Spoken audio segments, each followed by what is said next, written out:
This is a plugin guide for our Dodge Charger LED side marker lights.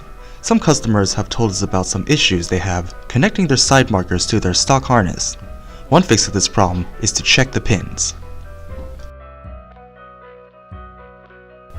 Before installing your LED side marker lights, look at the pins inside the side marker light pin adapters. Make sure the pins are parallel and directly facing the opening.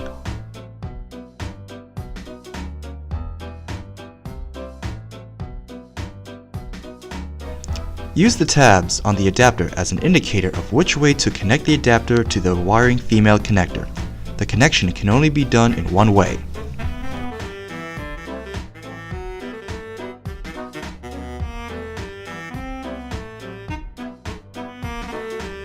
If you are feeling resistance plugging in the connector to the adapter, check the pins again. Use a flathead screwdriver or a similar item to straighten the pins and try again.